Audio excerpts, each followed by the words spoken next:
Night has fallen, and the moon is a glowing golden orb in the black sky. See how it shines on the dark back roads of America, and on one road in particular. Come with us, and we'll take a walk down the moonlit road, for the night is waiting, and the moon is full.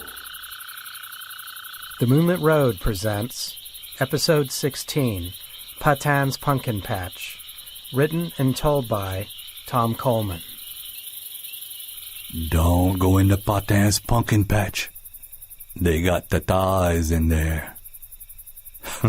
I can't tell you how many times I heard that when I was growing up here. Seemed like every time I go play outside, my granny would be at the screen door hollering, "Don't go into PATIN'S pumpkin patch. They got TATIES in there."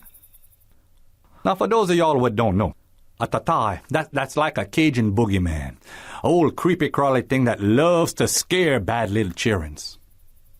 But you know, I could never figure out why, out of all those pumpkin patches in Acadia Parish, any tatie would want to live in PATIN'S. It was all overgrown with weeds, and them pumpkins, oh, they were so vilain, ugly, all twisted out of shape. Now, my papa used to tell me stories about old Patin, how he used to cast a gris, an evil spell on his pumpkins, keep the TATIES in there. People say Patin used to go into that pumpkin patch only one time a year, on Halloween night. At midnight, he would pass a fresh gris. Well, now, me and my best friend Shawi, we decided we was too old to believe in TATIES. And we decided we was going to play a trick on old Patin. Yeah, we was going to sneak into his pumpkin patch on Halloween night and carve some jack-o'-lantern faces in them pumpkins, make old Patin think that the Halloweenies had really come, pass him a good scare. Well, we crossed that big ditch right into Patin's patch, and we each grabbed us a pumpkin late at night, got my pocket knife out and was ready to poke it in to carve when all of a sudden we heard a noise.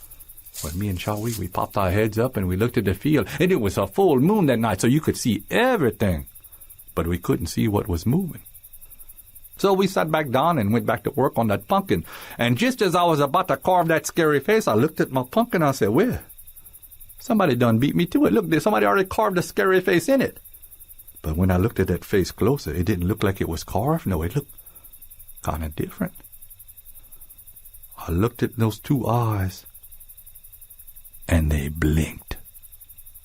Oh, I shot up to my feet and threw that pumpkin to the ground, and it rolled a little bit, and it stopped. And it turned around and looked straight at me and Shawi. And that face got meaner and meaner, and that pumpkin started rocking back and forth and side to side. And pretty soon we heard that noise in the pumpkin patch again, and this time all the pumpkins was rocking back and forth and side to side again, like something was coming out of the ground and pushing them around. Then all of a sudden they started rocking so hard that the vines started popping on them. They started rolling toward me and Shawi. You think we ran? Whoo! Flam the chukabri! Like a goat with his tail on fire we ran. We started running straight for that ditch with those pumpkins rolling right behind. We turned around and saw this giant mountain of pumpkins, each with a mean, scary face and a mouth wide open like it was fixing to swallow us whole. It sounded like a thunderstorm and felt like an earthquake. We was so scared. When we hit that ditch, we started running downhill. But those pumpkins could roll a lot faster than we could run, and they were clipping the back of our boots. We knew we was done for. When we reached the bottom of that ditch, we just kept on running uphill. And that's when we noticed those pumpkins couldn't roll uphill as fast as they could roll down.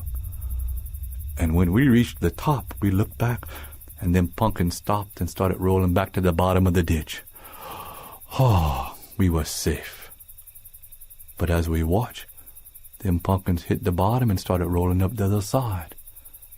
And they'd roll down and come back up this side, each time getting higher and higher. Pretty soon, me and Shawi realized they're going to make it over the top right here.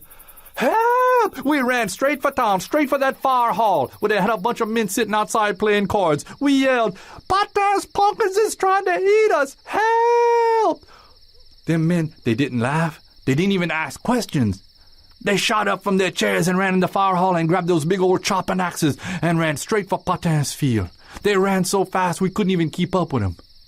When we finally found them, there was a bunch of them in the ditch just chopping those pumpkins to pieces in there. And then they left and went to PATIN'S field and set that whole place on fire. It was the biggest fire me and Shawi ever saw.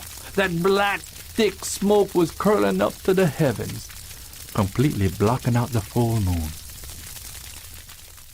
Now, I'm going to tell you something. And if you don't believe me, go ask Shawi. But that night, above the roar of the flames, we heard screams. Hundreds and hundreds of screams. It gives me the frissons when I think about it right now, yeah. The old man Patin, nobody ever saw him again since that night. Some people say he ran away, but a lot of people think that something bad happened to him, yeah. And that pumpkin patch, well, not one pumpkin ever grew in it again.